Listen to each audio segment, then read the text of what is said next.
샬롬. 인사 나누시기 바랍니다.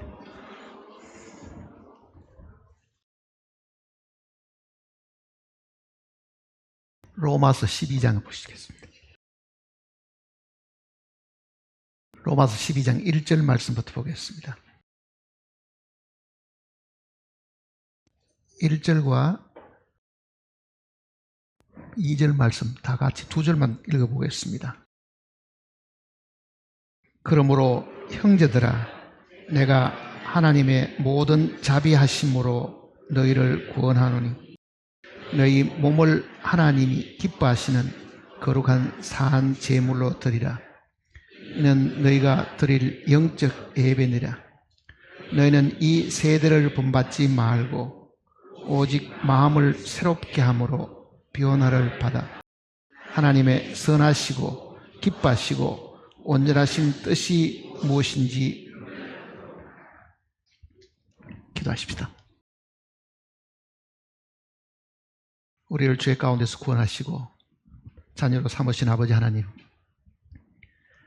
주님이 부활하신 이 아침에 구원받은 형제 자매들을 한자리에 부르시고 받은 바 그 은혜를 감사하고 찬송할 수 있는 시간을 저희들에게 허락해 주심을 감사드립니다. 매일의 삶 속에서 우리에게 베푸신 그 은혜를 늘 찬송해야 되겠지만 우리는 육신의 바쁜 이 삶을 핑계로 이와 같은 일들을 망각하고 살다가 주님이 제정하신 이 주일 아침에 이렇게 나와서 함께 찬송을 부르고 기도하면서 주님의 은혜를 저희들이 다시 한번 기억하고 감사드리고자 합니다. 마음을 활짝 열어주시고 하늘의 신령한 빛을 비춰주심으로 우리의 마음을 새롭게 해주시옵소서. 우리의 마음은 오로지 하늘에 가 있게 하시고 우리의 귀는 하나님의 입에서 나오는 그 음성에 귀를 기울이게 도와주시옵소서. 이 한 시간만이라도 온전히 우리의 마음과 생각을 주님께 드리게 하시고 주님께서 우리에게 주신 그 은혜의 단비를 저희들이 흠뻑 맞고 돌아가는 시간이 되게 도와주시옵소서. 마귀가 우리의 생각을 흐트러 놓지 못하도록 지켜줄 것을 간구드립니다. 이미 십자가에서 마귀를 저주하셨으니 주님께서 다시 마귀를 저주하심으로 우리를 유혹하지 못하도록, 그리고 우리가 그 악한 자에게서 건짐을 받을 수 있도록 주님께 간구드리면서 오늘 저희들이 함께 찬송 부르고 기도드리면서 주님께 영광을 돌리고자 합니다. 오로지 주님께서 영광 받으시옵고 우리 모두가 이 시간을 통해서 크게 기뻐하고 즐거워하는 시간이 되도록 복을 허락해 주시옵소서. 우리 주 예수님의 크신 이름으로 간절히 기도드립니다. 아멘. 하나님께서 우리에게 베풀어 주신 것들이 많이 있지만은요, 우리가 하나님을 위해서 무엇을 해야 될 것인가를 가르쳐주는 이 내용입니다. 은혜는 하늘에서 비가 내리듯이 모든 사람들에게 주시는 하나님의 이 축복이라고 하면은요, 그 축복받은 사람들이 그 하나님을 위해서 무엇을 해야 될 것인가를 기록해 놓은 내용들이 성경 속에 많이 있는데, 특히 로마서 12장에 있는 말씀은 구원받은 모든 사람들이 그 몸으로 하나님이 기뻐하시는 제물로 드리라. 이것이 하나님이 받으시는 예배다, 이렇게 표현했습니다. 예배. 은혜는 하늘에서 내리는 것이잖아요. 예배는 사람 편에서 하나님 쪽으로 올려드리는 것입니다. 그러니까 우리가 받은 이 일방적인 은혜만 늘 마음속에 기억하고 있으면요, 하나님 앞에 가서 아마 꾸중을 들어도 한참 꾸중 들을 겁니다.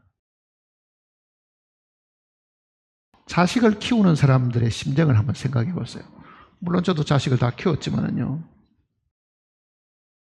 자, 아이를 낳아서 양육을 합니다. 기저귀 채우는 그 일부터 시작해서 먹이고 입히고 학교 보내고 그 뒷바라지 하기 위해 가지고 부모가 모든 걸 그렇게 다 쏟아붓습니다. 자식이 오로지 생애의 목표처럼 살잖아요. 그리고 정말 있는 것 없는 것 입에 들어는 것까지라도 꺼내가지고라도 먹여서라도 건강하게 키우려고 하는 것이 이 부모의 심정입니다. 근데 그 자식이 커서 부모가 자기를 위해서 그렇게 희생하고 돌보고 희생했던 것을 전혀 이만큼도 감사도 안 하고요. 망나니 같이 살고 불효하게 산다고 생각하면 어떤 생각이 들겠어요? 마음속에 아마 괘씸한 생각이 들 겁니다. 내가 지를 어떻게 키웠는데 아마 인간적으로 생각하면요.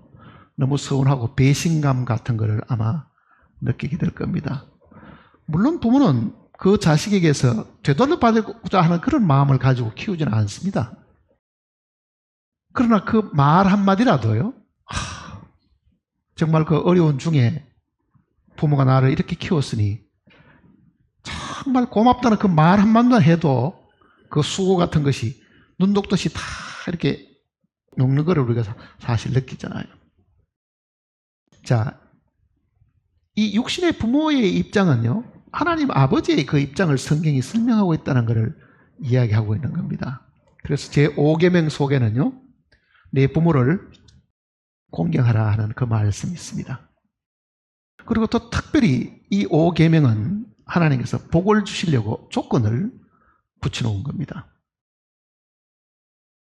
내 부모를 공경하라. 그리하면 네가 땅에서 장수하고 잘된다 그러잖아요. 왜 하나님께서 이 5계명을 특별히 이 축복과 연결을 시켜가지고 주셨겠는가를 한번 생각을 해보면요. 그 육신의 부모에 대해서 그 은혜를 깊이 마음에 감사하는 자녀가 되도록 하려고 하는 거잖아요, 사실은요. 영적으로도 우리가 그 육신의 부모에게 정말 베풀어주는 그 은혜가 너무 크지만은 감사하고 정말 그거를 기억하고 살아야 된다는 것이 하나님의 사실은 뜻입니다. 우리는 보는 바 그 형제에게 사랑을 할 줄은 모르면은 보이지 않는 하나님도 사랑할 수 없다는 그 구절이 있는데요. 보는 바 육신의 부모에게 그 은혜를 갚을 줄 모르는 자식 같으면요. 하나님의 은혜에 대해서도 배은망덕하다는 말과도 같은 이야기입니다. 그러니 예배는 은혜를 받은 사람 쪽에서 하나님께 드리는 감사와 보답과 찬양이 그 속에 들어있다는 걸 기억해야 됩니다. 우리는 지금까지 무수하게 많이 들은 것은 우리가 하나님의 은혜로 다 죄사함 받고 하나님의 은혜로 건강하고 하나님의 은혜로 잘 살고 그 하나님의 은혜에 대한 것을 종종 이야기하지만은요. 정말 그 하나님의 은혜에 대해서 마음속 깊이 이 은혜를 이렇게 베풀었으니 나도 하나님께 무언가를 하고 살아야 됐다고 각오하고 사는 사람들이 드물잖아요. 근데 성경은 곳곳에 너희 몸을 하나님 기뻐하시는 산 제물로 드리라. 이것이 너희가 드려야 될 영적 예배다. 그 영적 예배는 우리가 하나님께 드려야 될 보답하는 은혜에 대한 감사하는 기도와 찬송과 모든 것이 그 속에 사실은 다 들어 있습니다. 그러니 내가 어떻게 구원을 받았는가만 자랑할 것이 아니라 나는 나에게 정말 생명을 들여가지고 나를 구원하신 그 하나님을 위해서 나는 구원받고 난 이후에 지금까지 어떻게 살아가고 있다는 것을 마음에 분명히 간직하고 살아야 됩니다. 그렇지 않으면 하나님 앞에 가서 받을 바 상급이 없습니다. 아무것도 없어요. 그럼 어떤 뭐 이렇게 말할지 모르죠. 아니 하나님이 우리를 은혜 주시고 그거를 보답받기를 원하시는가? 절대로 그렇지 않습니다. 어느 부모가 그런 부모가 있어요, 사실은요.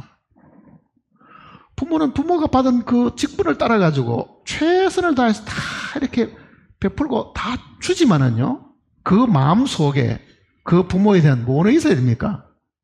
감사는 사실이 있어야 되냐.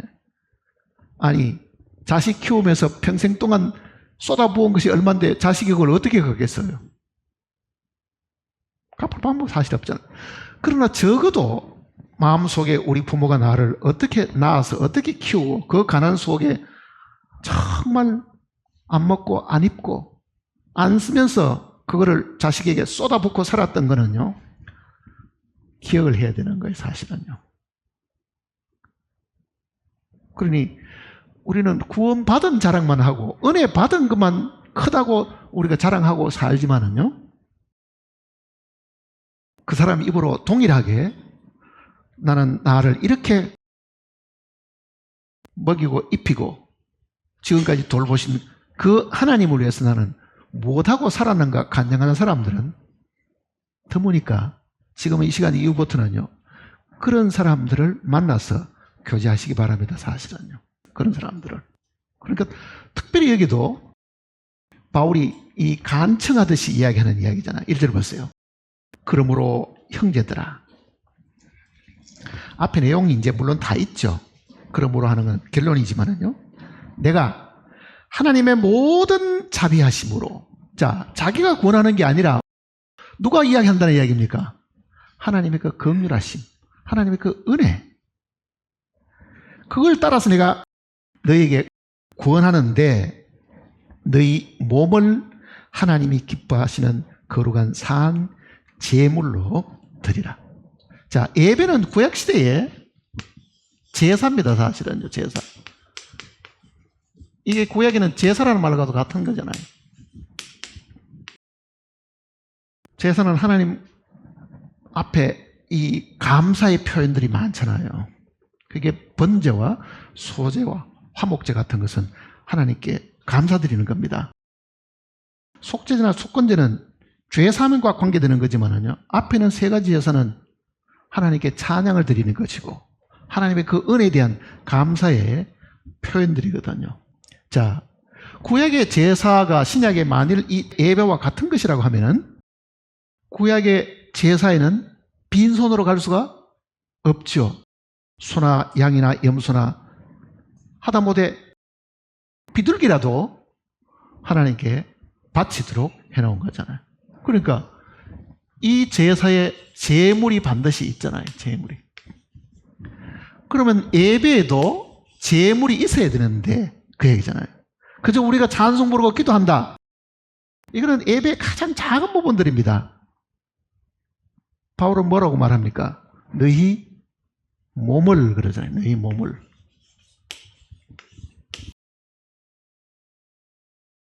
그러니까 이 몸을 산 제물로, 제사에 제물이 있듯이 예배에 제물로 드리라. 이것은 하나님이 기뻐하시는 제사다. 이렇게 지금 표현을 하고 있는 겁니다. 하나님 기뻐하시는 것이다. 그러면 이 몸을 뭐 죽여가지고 뭐 하나님께 드리라는 뜻이냐? 그렇게 생각하는 사람은 아무도 없겠죠, 사실은요. 산 제물이라는 것은요, 이 육신이 살아있을 때 이 몸을 가지고 하나님께 제물로 드려야 된다는 뜻입니다. 산 제물이라는 말은 살아있는 동안에 이 육신이 가지고 있는 시간, 이 육신이 가지고 있는 능력, 이 육신이 가지고 있는 재물, 몸에 속한 이 모든 것들을 하나님이 기뻐하시는 제물로 드리라. 우리는 이 제물 드리는 이 장소를 공부를 했습니다. 이 성막이잖아요, 사실은요. 성막의 제일 중심이 되는 거는요, 법궤를 모셔놓은 이 지성소입니다. 하나님이 사람에게 나타나시는 것은 지성소에서 성소로 밖으로 이렇게 나오게 되어 있는 거죠. 그러니까 성막 그 공부할 때 여러분들 다 기억을 못 하시면은 그 성막책을 다시 보시면요, 하나님이 사람에게 나아오시는 것은 이 법궤를 통해 가지고 성소로 거쳐서 이렇게 나아오시는 겁니다. 사람이 하나님께 나아가는 방법은 반대로 이렇게 나가는 겁니다. 번제단을 통해서 물두멍을 거쳐서 그 다음에는 이렇게 가는 거잖아요. 그러니 하나님께서 사람 편으로 나아오시는 것은 하나님이 우리에게 은혜를 베푸시는 것이고, 우리가 하나님께 나아가는 것은 하나님께 보답하는 거잖아요. 은혜에 대한 감사의 이 표현들입니다. 보면은. 자, 은혜는 하늘에서 내리는 것이고 예배는 땅에서 하늘로 뭔가를 올려드리는 겁니다. 하나님이 받으시라고, 하나님의 영광을 위해서, 감사를 위해 가지고 올려드리는 거잖아요. 그러니 이 구절을 아무 생각 없이 오늘 로마서 다 읽었다, 12장 다 읽었다, 그게 중요한 게 아닙니다. 이 말 뜻은 우리로 하여금 이렇게 하도록끔 명령하고 있는 이야기거든요. 이건 하나님의 뜻이니까 정말 하나님이 받으시는 이 영적 예배를 드려야 되는데 그 예배를 너희 몸을 가지고 제물로 삼아 가지고 하나님께 드리라, 이렇게 표현했습니다. 자기 몸을 하나님께 예물로 어떻게 구체적으로 이걸 드리고 살 것인가? 어떻게 그러면 가능할 것 같아요? 모든 구원받은 사람은요, 한 번은 하나님 앞에 자신을 드리는 날이 있어야 됩니다.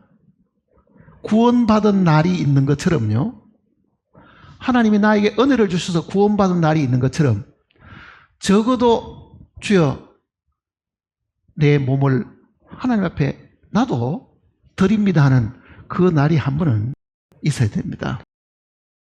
자기를 하나님께 드리는 그 날이 한 번 있어야 돼요. 찬송 가사 속에는 그런 찬송이 무수하게 많아도 우리는 그걸 대충 부르고 말지만은 한 번도 드리지도 않고도 뭐 드린 것처럼 하면은 자신도 속이고 하나님도 속이고 하는 그런 결과가 되겠죠. 그러니 적어도 우리는 구원받고 난 이후에 주여 주님께서 정말 저를 구원하셨으니 나는 내 시간을 다 드립니다. 나는 내가 가진 것을 다 드립니다. 나는 내가 알고 있는 기술 혹은 내가 가지고 있는 능력, 이거를 하나님 손에 다 드리니까 하나님의 선하시고 거룩하신 목적대로 사용해 주십시오 하는 그런 자신을 드리는 그 날이 한 번은 여러분이 있어야 됩니다. 고린도 후서를 한번 보세요. 5장입니다. 14절입니다. 5장 14절. 그리스도의 사랑이 우리를 강권하시는도다. 우리가 생각하건대 한 사람이 모든 사람을 대신하여 죽었은즉 모든 사람이 죽은 것이라. 15절 같이 읽어볼까요? 그가 모든 사람을 대신하여 죽으심은 살아있는 자들로 하여금 다시는 그들 자신을 위하여 살지 않고 오직 그들을 대신하여 죽었다가 다시 살아나는 이를 위하여 살게 하렵니다. 이게 자신을 드리는 겁니다. 모든 사람을 대신하여 죽으시면 살아있는 자들로 하여금, 그러죠. 우리가 살아있을 때 하나님께 자신을 드려야 됩니다. 그게 산 제물이잖아요. 살아있을 때 우리 자신을 드리는 것. 죽고 난 다음에 우리를 어떻게 드리겠어요?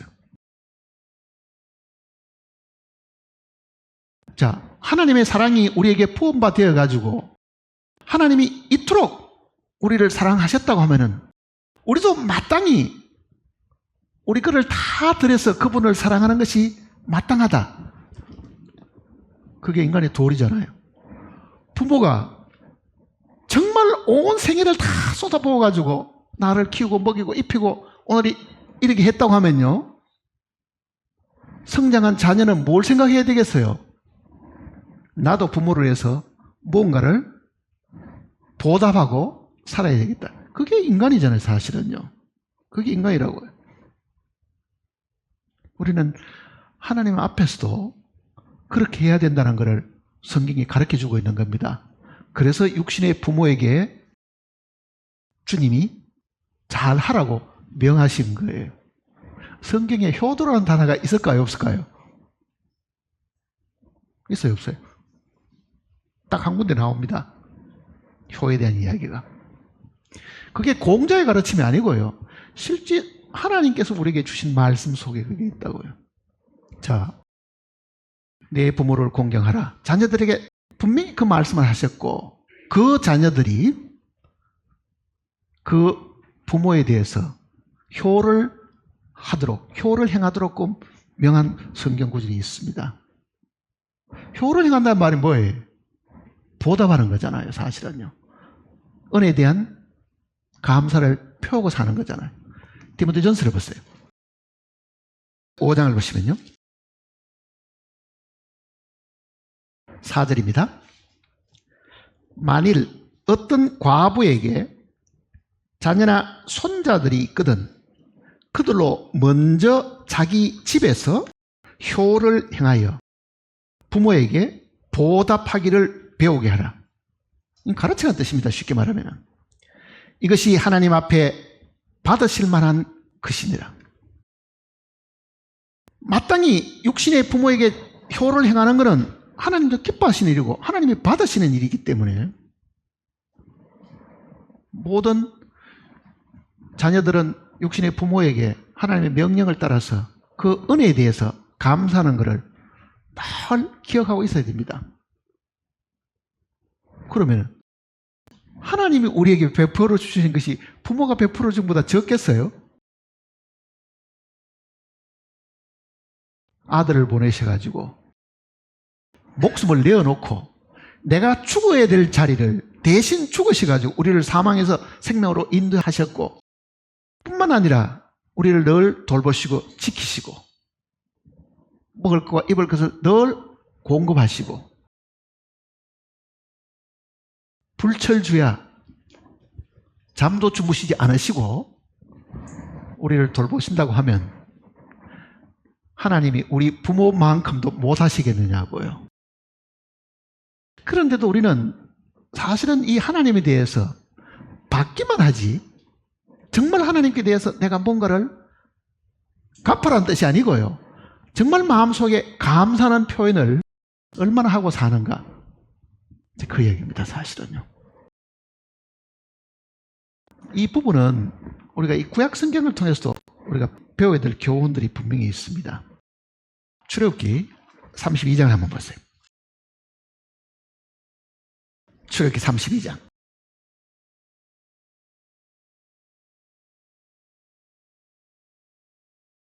이 32장은 이스라엘 민족에게 굉장히 슬픈 이 내용이 기록되어 있습니다. 모세가 이스라엘 민족을 이제 이끌고 광야에 나왔는데 이스라엘 민족이 모세가 하나님께 부름을 받아서 시내산 꼭대기에 올라갔습니다. 시내산에 불려 올라간 것이 8번이나 됩니다. 모세가 하나님 만나기 위해서 8번이 된다고요. 자, 불려 올라가서 성막 짓는 그런 것도 하나님께 듣고 많은 것을 올라갈 때마다 계속 하나님께서 부탁하시는 그 이야기를 듣고 있는데 이번에 올라갔을 때는 이제는 하나님께서 이스라엘 민족에게 법궤를 이제 주시려고 할 때잖아요. 그리고 법궤를 받아서 이제 내려오는데 땅에서 춤추고 노래 부르고 하는 그런 소리가 들리잖아요. 그 민족들이 모세가 하나님 앞에 올라가서 계명을 받고 하는 그 시간 동안에 자기들끼리 모여가지고요 아론을 앞세워가지고 아니 우리 인도하던 모세는 없어져 보고 산꼭대기 올라가서 내려오지도 않고 죽었는지 살았는지도 모르겠고 한 40일 올라가 있으니까요. 그러면 우리는 지금 어떻게 하는 말이냐? 하나님은 눈에 보이도 안 하니 우리가 애굽에 있을 때에 애굽 사람들이 섬기던 많은 신들 중에 아피스라는 소를 섬기는 게 있었거든요. 그거를 기억을 했던지 우리 신을 만들자. 그래서 금송아지를 지금 아론을 충동해가지고 금송아지를 만들어서 눈에 보이는 뭐 번듯한 게 있잖아요. 번쩍번쩍한 게 있으니까 이게 우리를 애굽에서 있는 우리 신이니까 우리는 이 송아지를 섬기자. 그래서 난리가 난 거죠. 모세가 이 돌판을 들고 내려와 보니 어떻습니까? 완전히 하나님을 떠나서 우상 숭배를 하고 있는 눈에 보이는 자기들 손으로 만든 우상을 만들어서 그 앞에 춤을 추고 그 앞에 경배하고 그 앞에 자기들이 기뻐하고 있으니 하나님께서 그거를 보시고요, 진노하신 거거든요. 그게 이제 이 32장에 기록되어 있는 이야기입니다. 하나님께서 이제 진노하셔가지고 이 민족을 다 없애버리려고 이야기하신 겁니다. 7절 보세요. 여호와께서 모세에게 이르시되 너는 내려가라. 내가 애굽 땅에서 인도하여 낸 내 백성이 부패하니라. 자, 하나님이 자기 백성이라고 말 안 하고 누구를 이야기합니까? 네 백성이니까. 그 넷자라는 거는요, 잘 보세요.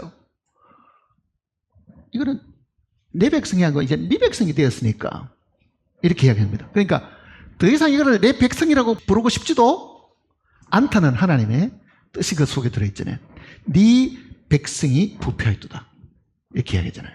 그 다음 8절 보세요. 그들이 내가 그들에게 명령한 길을 속히 떠나 자기를 위하여 송아지를 부어 만들고 그것을 예배하며 그것에게 제물을 드리며 말하기를 이스라엘아 이는 너희를 애굽 땅에서 인도해 낸 너희 신이라 하였더라. 여호와께서 또 모세에게 이르시되 내가 이 백성을 보니 목이 뻣뻣한 백성이로다. 그런즉 내가 하는 대로 두라. 내가 그들을 진노하여 그들을 진멸하고 또 거기 뭐라고 되어 있습니까? 너를 그러죠. 아까도 내 백성이라 그런 것처럼 모세 너를 큰 나라가 되게 하겠다. 그러니까 나는 지금 이 타락한 이 백성은 내 백성으로 삼고 싶지 않으니 너를 세워가지고 네 백성을 하나 만들어주겠다. 이렇게 하나님께서 이야기하죠. 그 하나님이 백성을 어떻게 하는 겁니까? 완전히 버리시는 거잖아요. 우상 숭배로 인해서 하나님이 이 백성을 버리신 겁니다. 자, 모세는 이 타락한 백성과 하나님 사이에 중보자로 서 있는 거예요.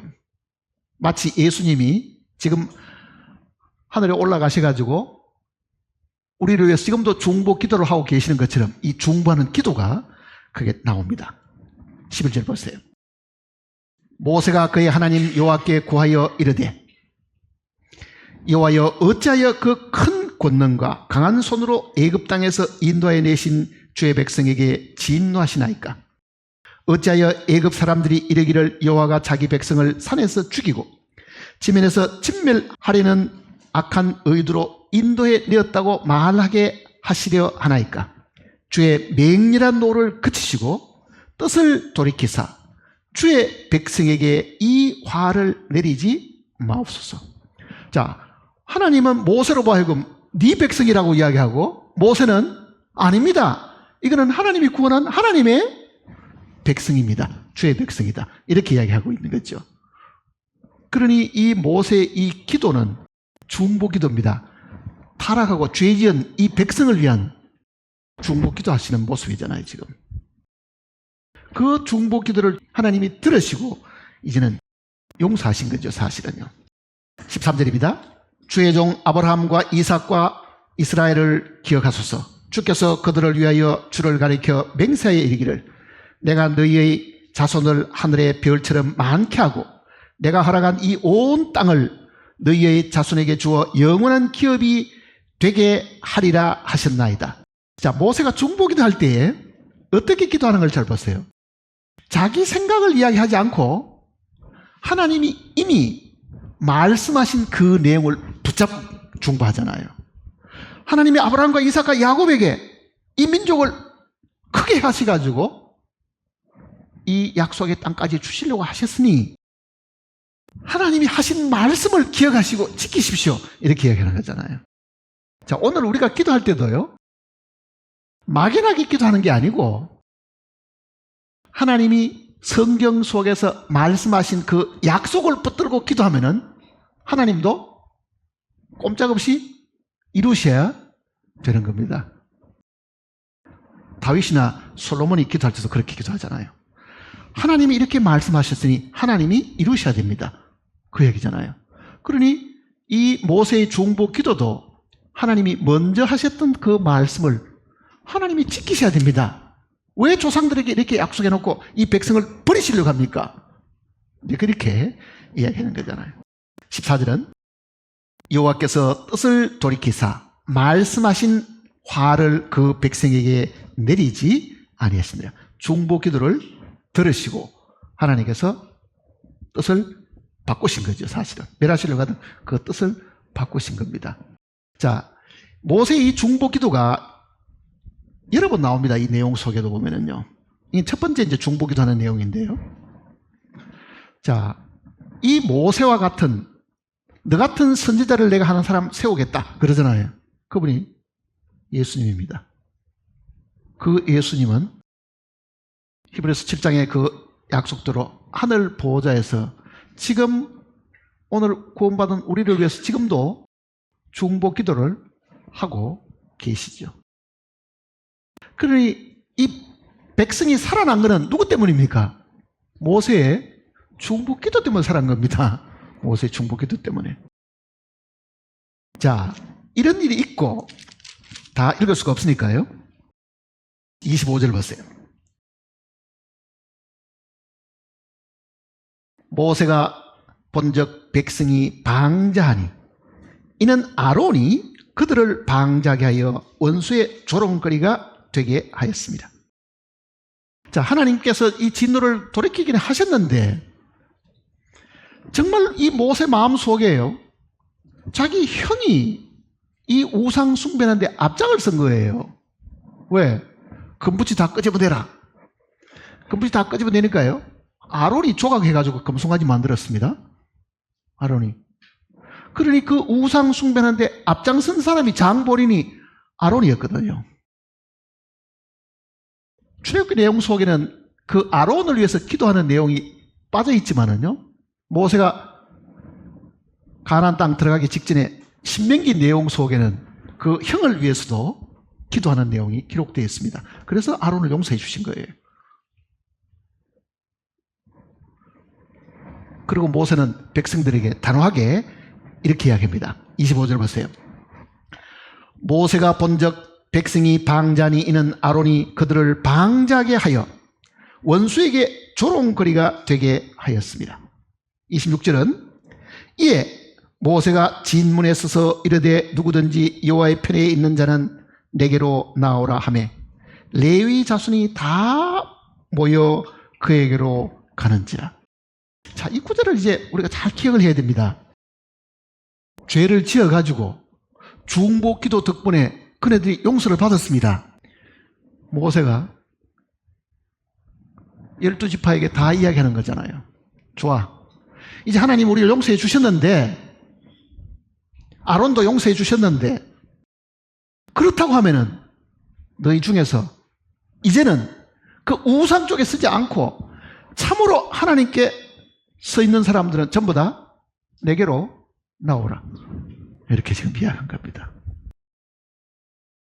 우리 생각에는요, 12지파가 몽땅 다 날 것 같지요? 왜? 하나님이 진노를 이르셔가지고 갖다 버리려고 했는데, 중보기도를 통해서 용서를 받았는데 너무 황소고 미안해서라도 몽땅 다 나올 것 같은데요, 한 지파만 딱 나온 거예요. 한 지파만. 이상하죠? 레위 지파만 하나님께 나온 거죠. 레위 지파만. 우상 쪽에 서지 않고 이제는 우리는 다 하나님 편이고 하나님 뜻대로 하겠습니다, 그 이야기잖아요.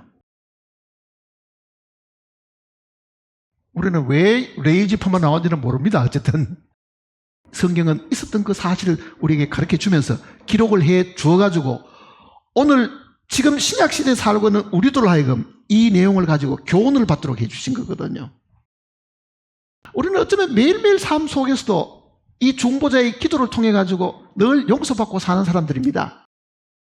처음 죄 사함 받을 때 용서받은 것뿐만 아니라 매일 생활 속에서 묻어오는 그 모든 죄에서부터도 이 중보자의 기도가 있으므로 우리는 또 용서받고 또 용서받고 계속 그 은혜를 받고 사는 사람들인데, 정작 자, 그렇다고 하면 너희가 다 이제 용서받았으니까 이제 하나님 편에 있는 사람은 한번 나와보라. 그랬더니 레위 지파 한 지파만 나왔다, 그 얘기잖아요. 이 레위 지파는요, 주여 지금 이 시간부터는 우리 뜻대로 살지 않고 하나님 뜻대로 살겠습니다, 하고 자신을 드리는 사람들입니다.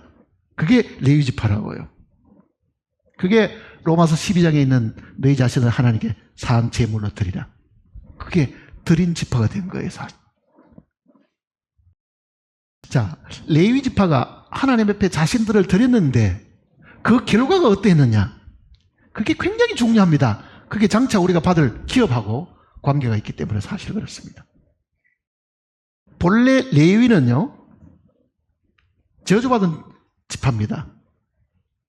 왜 저주받았어요? 창세기 49장 내용을 보면은 12지파의 조상 야곱이 죽을 때예요. 그 12아들들을 다 일일이 이름을 들어가지고 축복을 하든지 앞으로 장래에 될 일을 미리 가르쳐 주잖아요. 레위가 어떻게 됐어요? 저주받았습니다. 축복은커녕. 49장 한번 보세요. 창세기 49장. 49장 5절입니다. 5절. 시몬과 레위는 형제요, 그들의 칼은 폭력의 도구로다. 내 호나 그들의 모의에 상관하지 말지어다. 내 영광아 그들의 집회에 참여하지 말지어다. 그들이 그들의 분노대로 사람을 죽이고 그들의 혈기대로 소의 발목 힘줄을 끊었음이로다. 그 노염이 혹독하니 저주를 받을 것이요 분기가 맹렬하니 저주를 받을 것이다. 내가 그들을 야곱 중에서 나누며 이스라엘 중에 흩으리로다. 자, 앞으로 당할 일을 가르쳐 주면서 축복을 하는데요, 유다 지파나 다른 지파들은 축복받았습니다. 근데 시몬과 레위 두 지파는 저주하고 있잖아요. 하나님, 장래 될 일이 내가 저주받는다, 그 얘기를 하고 있다. 왜 시몬하고 레위가 저주받았어요? 왜 그랬어요? 야곱이 외삼촌 집 바단 아람에서부터 나오다가 숫곳이라는 그 지역에 왔어요. 우리를 짓고 거기 잠깐 머물었죠. 베델까지 사실 와야 되는데 베델까지 오기 전에 그 숫곳에 머물면서 여기도 사람 살만하다라고 생각했죠. 본래 하나님께 서원한 장소는 베델이었습니다. 베델에서 꿈을 꾸고 거기서 하나님의 축복을 약속받았잖아요. 그게. 그런데 베델까지 안 가고 숫곳에 머물다 보니 그게 세겜이라는 그 동네거든요. 그러니까 그 세겜에 이 자기 딸 티나가 구경하러 갔다가요, 강간당하는 사건이 생겼잖아요. 그러니 이 티나하고 시몬하고 레위는 같은 배에서 태어났습니다. 같은 배에서. 그러니까 야곱이 아내가 넷이 있었으니까요, 같은 배의 오빠들이거든요. 그러니 강간당한다는 소문을 듣고 속이잖아요. 할례 받으면 너하고 우리하고 통원에 같이 살자. 할례 받고 다 아빠가 고통당하고 있는 중에 이 두 오빠가 가가지고 이 세겜의 족속들을 다 죽여버린 거예요. 그러니 남의 땅에 가가 그랬으니 야곱은 굉장히 두려움이 생겼겠지요. 이게 큰일 났다고 생각한 거죠. 잘못하던 이거 죽인 것 때문에 우리 가족도 완전히 죽게 생겼다고 그 두려움이 사실은 있었습니다. 그거를 기억하고 있는 거지, 야곱이. 이 분노 때문에 화가 치밀어가지고 그 세겜 사람들을 다 죽여버렸으니 그 죄가 얼마나 크겠어요, 사실은요. 그러니 야곱은 죽을 때 그거를 이야기하고 있는 거죠. 그게 지금 7절입니다. 그 노염이 혹독하니 저주를 받을 것이요 분기가 맹렬하니 저주를 받을 것이다. 화로 인해 가지고 사람을 몰살해 버리잖아요. 그 성에 들어가 사람 다 죽여버리니까, 애고 어른이고 다 죽여버리니까 분노 때문에 그렇잖아요. 자, 시몬과 레위가 저주받은 사람들입니다. 저주받은 사람들. 장래에 너희는 저주받고 이렇게 산다, 이렇게 했는데 이 저주받은 다른 지파하고 다르게 저주받은 이 레위가요, 우상 숭배하던 그 사건 이후에 정신을 바짝 차렸겠죠. 뭐 했습니까? 우리는 더 이상 우리 뜻대로 살지 않고 하나님 편에 서서 살겠다 하고 레위 지파가 몽땅 다 나온 거죠. 하나님 앞에 자신을 드리려고 결정한 거잖아요, 사실은요. 우리는 이제는 더 이상 우리 뜻대로 안 살겠습니다. 그 레위가 자신을 드리는 것이 오늘 구원받은 우리가 하나님께 자신을 드리는 거하고 같습니다. 그 원리상으로는 이 똑같은 이야기라고요. 우리는 더 이상 우리의 생각과 우리의 목적과 우리 뜻대로 살지 않고 이 세상을 살 때 우리의 목적은 하나님이고 우리의 뜻은 하나님의 뜻이지 우리 뜻대로 살지 않겠습니다. 그게 하나님 편에 있는 사람들이잖아요. 자, 이 레위가 하나님께 자신을 드리려고 나왔는데 어떤 일들이 생긴가를 보세요. 본래 하나님은요, 이스라엘 민족을 애굽에서 끌어낼 때에 이스라엘 민족 전체를 제사장 나라로 삼아가지고 그 제사장 나라가 다른 민족의 제사장 노릇을 하도록 하신 거예요. 그러니까 이스라엘 민족 전체를 모든 민족의 제사장으로 삼으신 거죠. 출애굽기 19장을 보세요. 출애굽기 19장 4절입니다. 출애굽기 19장 4절. 내가 애굽 사람에게 어떻게 행하였음과 내가 어떻게 독수리 날개로 너희를 업어 내게로 인도하였음을 너희가 보았느니라. 세계가 다 내게 속하였나니 너희가 내 말을 잘 듣고 내 언약을 지키면 너희는 모든 민족 중에서 내 소유가 되겠고 너희가 내게 대하여 제사장 나라가 되며 거룩한 백성이 되리라. 너는 이 말을 이스라엘 자손에게 전할지다. 이스라엘 민족 전체를 제사장 나라로 삼겠다. 그게 하나님의 약속이었습니다. 그런데 이 백성 전체가 우상을 숭배하니까 하나님께서요 다 없애버리려고 했는데 중보의 기도를 통해서 용서하셨습니다. 그리고 모세의 입을 통해서 그렇다고 하면은 하나님 섬길 사람은 다 하나님 쪽으로 나오라. 그랬더니 나오기는커녕 12분의 1만 나왔잖아요. 12분의 1. 레위 지파만 나온 거죠, 사실은. 그러니까 이 레위 지파가 제사장 지파가 된 겁니다. 그러니 나라에서 지파로 바뀐 겁니다, 사실은요. 하나님을 성막에 가까이 섬길 수 있는 지파는 레위 지파만 허용을 받은 거잖아요. 성막 가까이에 진치고 성막에 들어가서 제사 드리는 것도 레위 지파의 자손인 모세, 아론, 그 사람들 이외에는 성막에 못 들어가게 해놓은 겁니다. 레위 지파 외에는 가까이 못 오도록 했잖아요. 하나님 가까이에서 섬길 수 있는 지파가 된 거죠, 사실은. 복을 받았죠, 사실은요. 큰 복을 받았잖아요. 자, 하나님 가까이서 섬기는 것이 복이 있습니까? 땅 받아가지고 저쪽에 멀찍이 떨어져가지고 유업받는 게 더 복이 있을 것 같아요. 어느 게 더 복이 있습니까? 임금이 사는데 임금이 궁궐에 같이 사는 사람, 그 상에서 같이 먹고 같이 지내는 사람이 복된 사람입니까? 아니면 저 임금도 안 보내도 어디 뭐 섬 같은데 땅 줘가 너 옆 농사 짓고 살아라. 그게 더 복된 거냐고요, 사실은요. 레위 지파는 하나님 가까이 가서 봉사하고 하나님이 주시는 그 식물을 먹고 하나님께 드렸던 그 식물을 되물려 가지고 같이 먹잖아요. 하나님 먹었던 거를 자기들도 먹는 거잖아요, 그게요. 레위 지파가 실제 제사장 지파가 되었다는 거는요, 큰 영광을 얻은 것이 사실은요. 큰 영광을 얻었잖아요. 자, 그 지파를 모세가 죽을 때 어떻게 축복하는가 보세요. 모세가 죽을 때. 자, 창세기 49장 이야기는 아버지가 지금 축복하는 이야기고, 이제 하나님의 이 선지자인 모세가 이 지파에 대해서 어떻게 이야기하고 있는 걸 한번 보세요. 신명기를 보시면요, 33장입니다.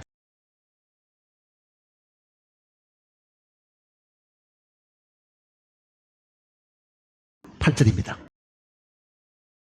33장 8절. 레위에 대하여는 일렀으되 주의 둠밈과 우림이 주의 경건한 자에게 있도다. 주께서 그를 마사에서 시험하시고 머리바 물가에서 그와 다투셨도다. 그는 그의 부모에게 대하여 이르기를 내가 그들을 보지 못하였다 하며 그의 형제들을 인정하지 아니하며 그의 자녀를 알지 아니한 것은 주의 말씀을 준행하고 주의 언약을 지킴으로 말미암았도다. 자, 이 신명기 33장 내용 속에 12지파에 대해서 모세가 하나님의 이름을 빌려가지고 축복하는 내용들인데요. 시몬은 빠졌습니다. 없어요. 놀랍죠? 시몬의 저주는 광야 40년 끝날 때까지 풀리지를 않았습니다. 사실은요. 시몬은. 그러니 시몬의 이름이 제외되었으니까요. 축복 속에는. 축복이 제외된다는 말이 뭐겠어요? 하나님의 관심 받게 됐죠.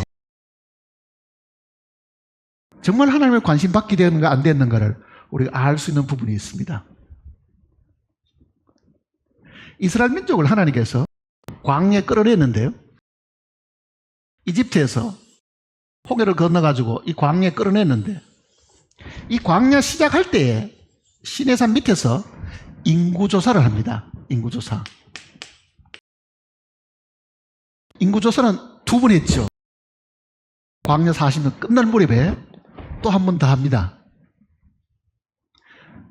60만 3,550명이 끝날 때는요 줄었습니다. 1,800명 줄었어요. 범죄한 결과 때문에 사실 그렇잖아요. 그런데 여기서 인구조사를 한 번 더 했더니 12지파가 다 나오죠. 시몬 지파가 처음 인구조사할 때하고 두 번째 가나안 땅에 들어가기 바로 직전에 인구조사할 때하고 인구 변동이 얼마나 있었을 것 같아요? 비교 안 해보셨죠? 사실은요. 민수기 1장 한번 보세요. 민수기 1장입니다.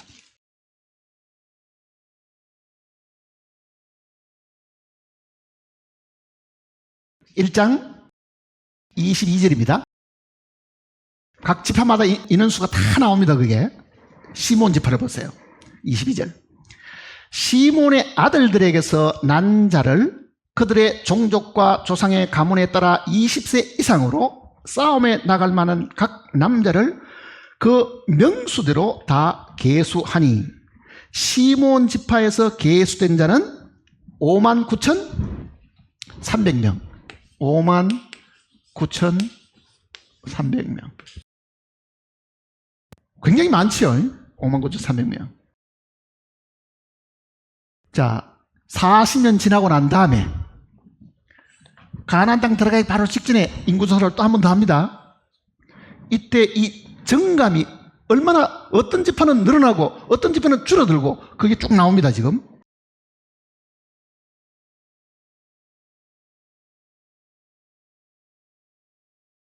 두 번째 인구조사하는 내용들을 한번 보세요. 26장입니다. 민수기 26장.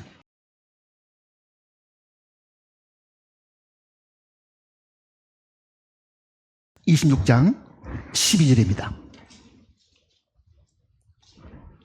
26장 12절. 시몬 자손의 종족들은 이러하니 느무엘에게서 난 느무엘 종족과 야민에게서 난 야민 종족과 악인에게서 난 악인 종족과 세라에게서 난 세라 종족과 사울에게서 난 사울 종족이라. 이는 시몬 종족들이니 계수된 자가 22,200명이었다.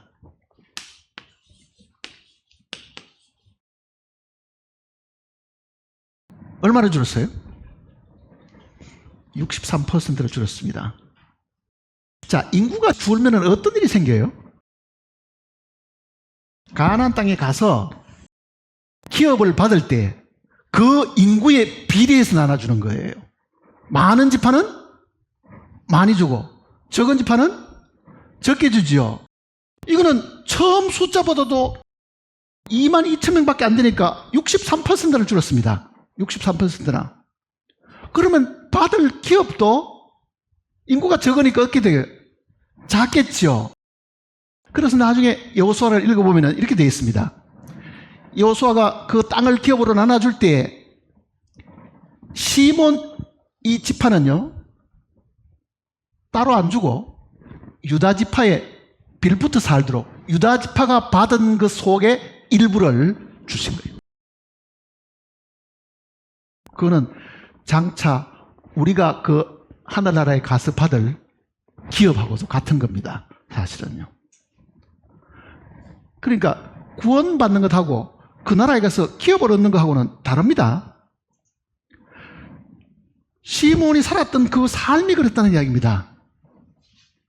포악하고 악독하고 그러면서도 회개하지 않고 하나님 앞에 가서 레위는 그래도 같은 죄를 지어도요 회개하고 이제는 하나님 위해 살겠습니다 하고 나섰던 지파들인데 그 지파는 나중에 영광을 얻잖아요 또요. 그런데 이 지파는 12지파 중에요 줄어든 지파들이 몇 개 있습니다. 그런데 이렇게 많이 줄은 건 없어요. 이렇게 많이 줄은 거는 63% 줄은 거는 시몬 지파가 유일합니다. 이렇게 많이 줄은 거는. 어떤 지파는 더 늘어났습니다. 그러니 야곱이 장래에 될 일을 다 예언해주고 축복을 한 그대로 돼버렸고 모세가 죽을 때에 시몬 지파에 이 축복의 증이 빠져버리잖아요. 이거는 오늘 신약 시대에 살고는 구원받은 하나님의 백성된 우리가 다 기억해야 될 부분들이라고요. 기억해야 될 부분들이. 가나안 땅에 들어가도 기업을 제대로 못 받았다는 이야기잖아요. 상을 못 받은 거죠.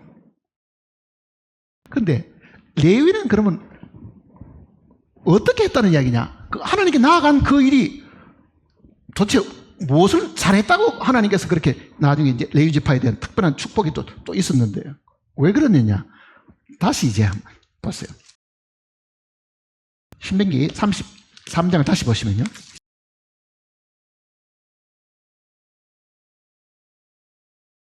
9절입니다. 그는 레위 지파입니다. 그의 부모에 대하여 이르기를 내가 그들을 보지 못하였다 하며 그의 형제를 인정하지 아니하며 그의 자녀를 알지 아니한 것은 자 레위 지파가 무시해버린 게 세 가지가 있습니다. 첫째는 뭡니까? 부모 무시해버리고 형제 무시해버리고 자녀 무시해버렸잖아요. 그래서 하나님 앞으로 나오는 자는 다 나오라 했더니 칼을 쥐어줘가지고 뭘 했습니까? 동족을 다 죽여버리잖아요. 3,000명이나 죽여버렸거든요. 한번 생각해 보세요. 어제같이 같이 광야에 나와서 같이 살았는데 칼을 쥐어줬더니 부모에 대해서나 형제에 대해서나 그 자녀에 대해서 매정하게 다 칼로 다 잘라버린 거죠.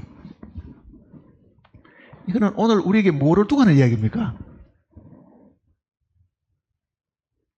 하나님을 섬기려고 하면은 부모나 형제나 자기 자신까지도 어떻게 해야 됩니까? 십자가에 못 박게 하라는 주님의 계명과도 일치합니다. 사실은요. 누가복음 보십시다. 누가복음 14장 25절입니다. 25절. 수많은 무리가 함께 갈새 예수께서 돌이키사 이르시되 무릇 내게 오는 자가 자기 부모와 처자와 형제와 자매와 더욱이 자기 목숨까지 미워하지 아니하면 능히 내 제자가 되지 못하고 누구든지 자기 십자가를 지고 나를 따르지 않는 자도 능히 내 제자가 되지 못하리라. 자, 부모도 미워하고 처자도 미워하고 형제도 미워하고 자기 목숨까지도 미워하라는 거잖아요. 사실은요. 레위 지파가 하나님께 나아가서 그렇게 한 거죠. 부모를 미워하라니까 사람들은 그러면 원수되란 말이냐?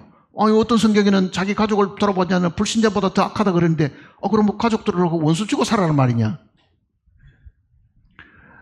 다른 복음서는 이 내용을 이렇게 설명하잖아요. 부모나 형제나 자식들을 나보다 더 사랑하는 자는 하나님보다 그 부모가, 그 자식이, 그 형제가 위에 있어서는 안 된다는 이야기잖아요, 사실은요.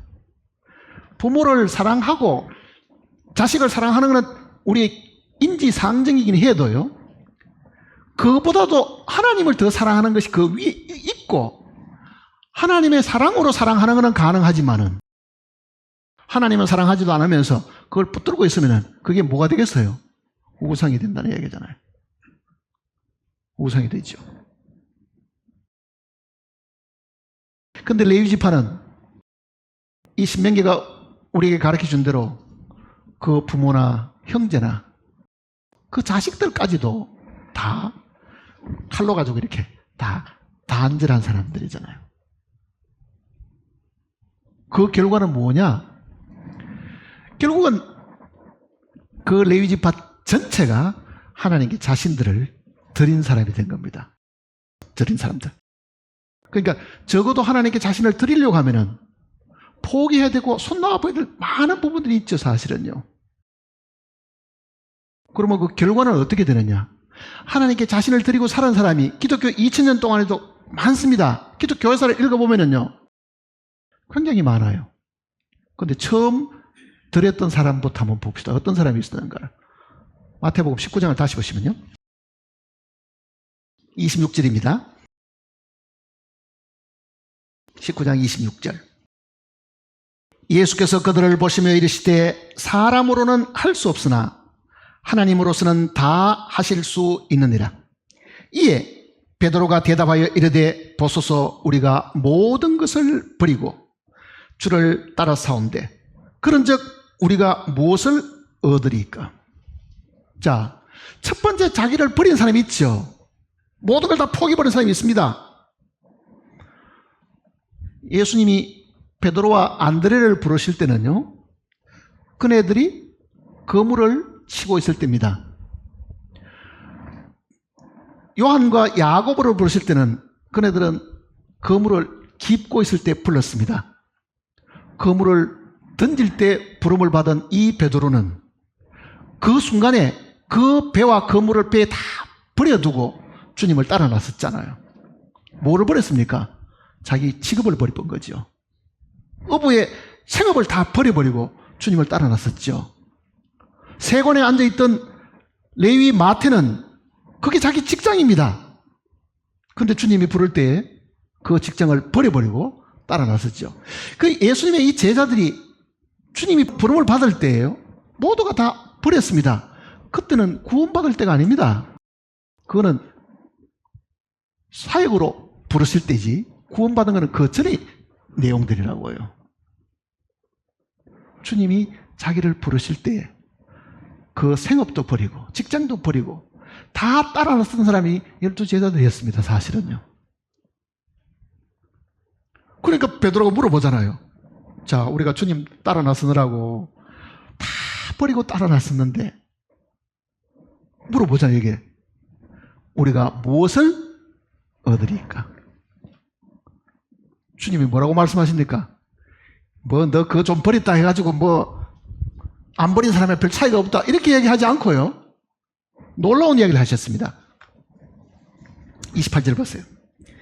예수께서 이르시되 내가 진실로 너희에게 이르노니 세상이 새롭게 되어 인자가 자기 영광의 보좌에 앉을 때 나를 따르는 너희도 12 보좌에 앉아 이스라엘 12지파를 어떻게 한다고요? 시험하리라. 그 다음 구절 보세요. 뭐라고 이야기한지.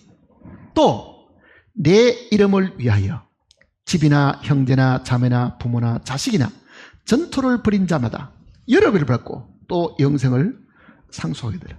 이게 또 하는 말은, 자, 너희들도 내 이름 때문에 나를 위해 가지고 이런 거를 다 희생하고 버렸는데 다른 사람들도 그 뜻입니다.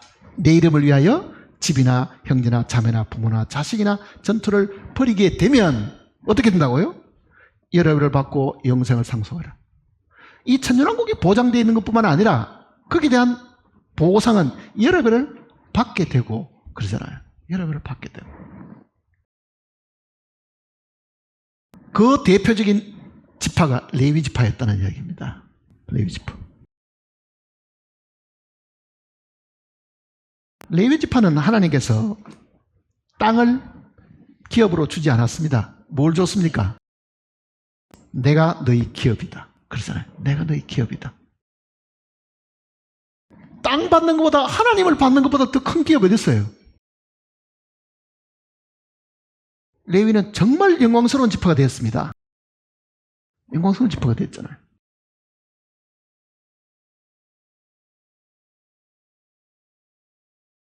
그러니 오늘 우리가 주일날 이렇게 나올 때 하나님께 예배드리러 나온다. 그 말이 틀리는 건 아닙니다.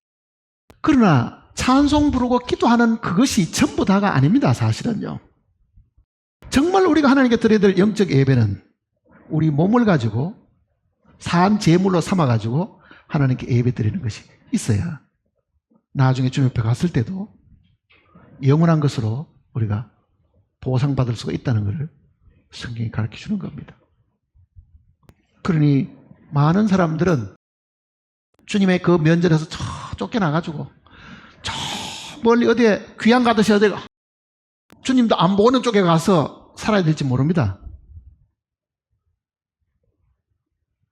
왜 이스라엘 민족이 12지파가 다 구원을 받았는데 하나님께서 레위만 자기가 가까이에 섬겨주게끔 특권을 주셨을까요? 그가 하나님께 헌신했기 때문에 그런 거예요. 이제는 우리 뜻대로 안 살겠습니다. 당신 뜻대로 살겠습니다. 그리고 자기가 가장 아끼는 부모와 처자와 형제들까지도 하나님 자리에 그 육신의 이 모든 식구들이 있을 수가 없으니 그걸 다 배제하고 하나님만을 마음에 두고 살았기 때문에 사실 그렇습니다. 이 교훈이 오늘 우리 눈앞에 펼쳐져 있으니까요. 우리가 장차 주님의 나라에 갔을 때에 영광스러운 지위를 얻으려고 하면 우리는 이 내용을 깊이 묵상하고 제 것으로 삼아야 됩니다. 그러지 않으면 우리도 미끄러집니다. 다 미끄러집니다. 찬송 부르고 기도하는 일은